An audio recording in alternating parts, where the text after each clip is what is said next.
Hello，咁啊進入第三節，錢同埋唔係錢嘅故仔。Ivan 有冇一啲經歷啊，一啲難忘嘅經歷啊，可以同大家分享？好啊，呢一單嘢咧就好多年前啦，錢嗰度。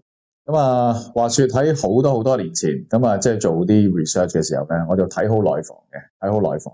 咁嗰陣時有好多唔同嘅內房股可以俾大家選擇啦。即係當然唔好用而家呢一個角度嚟講，而家2026年內房梗係唔係好好啦。用2010幾年頭嘅時候咧，咁啊喺嗰陣時我仲好記得有幾間係 spot 咗出嚟嘅，即係包括嗰陣時萬科都未上市，2202已經未上市。咁啊 spot 咗有恒大啦，3333，有隻碧桂啦，2007，跟住有個融創1918啦，同埋有幾間即係類似富力呢啲嘅2777啊等等。OK， 咁啊做咗呢一個行業嘅分析之後咧，我自己就博取就博邊隻啊，Tony嚟嘅話，頭先 mention 咁嗰隻，我就博咗咧係給你一個5星級的價，就博咗碧桂園，因為對信德比較中意。好啦，我仲好記得咧。我個平均成本價咧係3.666嘅嗰陣時，3.666。咁喺嗰個內房嘅浪潮升到最癲喪嘅時候咧，頭先我 mention 嗰扎嘢咧，就碧桂園升到應該19蚊左右嘅。恒大咧好似升到30-40蚊嘅，融創好似升到40-50蚊添，都仲未計其他龍湖啊，其他嗰啲即係升到開行嘅。咁嗰陣時但係我係當然冇錯貨，錯到19蚊啦。我3.666成本噶嘛，我去到應該8.89蚊就抌晒，即係賺咗5蚊啦。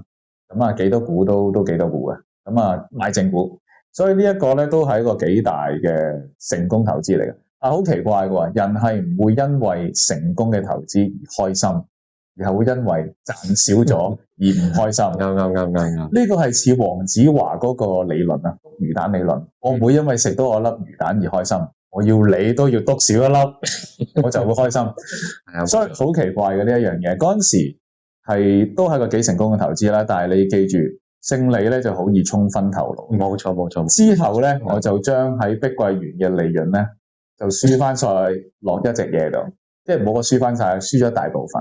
就嗰條蛇啦，叫做雷蛇。大家唔知即係邊個？大家唔知記唔記得有間上市公司叫做 Razer， 叫做雷蛇。嗰陣時講到好勁嘅，電競啊，AR、VR 好超級勁嘅。咁啊，但係呢隻嘢亦都私有化咗啦，即係佢好犀利，就好似以前阿里巴巴咁樣咧，即係分拆咗即係1688，跟住再 privatize 咗佢，就私有化咗低位，又私有化，遲啲高價再去買翻，呢個係財技嚟嘅。咁所以各位朋友，即係有時你會可能因為賺咗少少錢而興奮，又可能又會你有個好投資成功嘅一個策略，然後你諗住再投咧，原來第二次投咧又會輸錢嘅。我非常之贊成。我又講下少少一個故仔。我第一個場好成功，好快租晒，有錢賺。當年幾可觀啦，我覺得，即係一個場幾萬蚊，基本上銀個可以以後唔使做。咁但係當然啦，人哋貪心噶嘛。咁啊，第二個場，哇，第一個場咁成功，第二個場咧就重本投資，就算有窗口咧都要裝分體機。於是乎咧，第一個場可能即係我舉個例子，裝修費100萬，第二個場又講緊250萬啊！哇，嚴重超支咁啊！當然啦，嗰陣時嗰個 moment 做呢啲分租寫字樓都幾好生意，咁都有錢賺，都幾好。咁所以咧 ，Ivan 講得非常之啱，勝利咧沖昏頭腦，啱。多謝阿 Ivan 嘅分享。棟篤笑可唔可以即場發揮一個棟篤笑咧？哇，好難啊！其實各位朋友，你以為即係棟篤笑咧，好似係啲好輕鬆嘅嘢，但係好似即係我哋呢啲專業服務，例如做會計審計啊，甚至乎你做 business center 咁樣都好啦。你以為一啲好簡單嘅一樣嘢，背後都要經過精密嘅計算啦，經過精密嘅設計啦，我哋先可以有一個 punchline 可以令到人搞笑。因為頭先 Tony 講到啦，可能有一個對比 contrast 係一個好大嘅一個笑點位，咁另外可以恥笑一啲荒謬嘅嘢啦，一啲好 incredible 嘅嘢啦，或者將一啲個人嘅一啲觀感去擴大化，都係啲笑位嚟嘅。咁即係點樣可以搞笑？其實就係不停去睇嘢啦，喺生活上面揾一啲細節啦。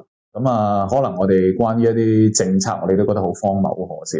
係嘛？我哋可能做生意裏邊覺得一啲約定俗成嘅嘢，其實都係好可笑嘅。所以我哋不停可以喺呢個世界裏邊揾到一啲點去做批判嘅，去做 contrast 對比嘅，去做分享嘅，亦都可以笑一啲荒謬、一啲不公嘅嘢。咁呢啲都可以係一啲好黑色幽默嘅嘢啦。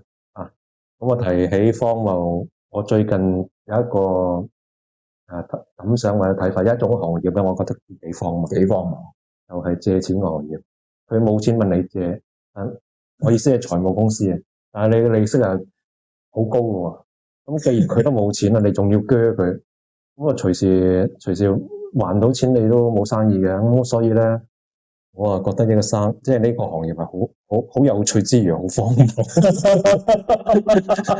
係啊，即係唔等錢使嗰啲企業就好多朋友想借錢俾佢使，但係好想有資金周轉嗰啲企業就通常就借唔到錢。咁但係你又借俾佢喎，又驚佢還唔到喎，咁呢批人隨時還唔到啊嘛，咁所以我覺得借錢個生意咧，尤其是嗰啲財務公司非常高息嗰啲，我覺得呢個生意係非常之荒謬。佢通常都係問你有啲咩抵押啊，有啲咩抵押先嚟借。咁我就係借唔到先問你借嘅財務公司係咪先？咁啊仲有啊，咁啊你希望過到一關機會有幾大咧？我啊覺得都唔大嘅。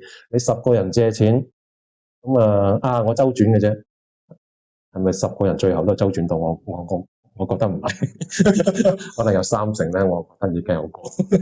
其實阿 Tony 哥咁樣講咧，令我諗翻起曾經香港有一個叱咤風雲嘅一個朋友，就係農場餐廳嘅老闆。哦，係冇錯。咁啊，佢農場餐廳曾經即係90年代都好有名㗎嘛。係啊，跟住後尾就金融海嘯就冇晒，然後再不停去舉債啊，去借錢救翻個生意。咁而家就好似比較落魄啲啦。咁所以其實各位朋友你都要諗清楚嘅，即係公司得唔得，同你 personal 嘅財富得唔得，其實係冇關係。啊，冇錯，呢個 point 好緊要。係啊，我哋下一次咧，我哋都想搞一個生意融資嘅分享會啊，咁一定要捉埋 Ivan。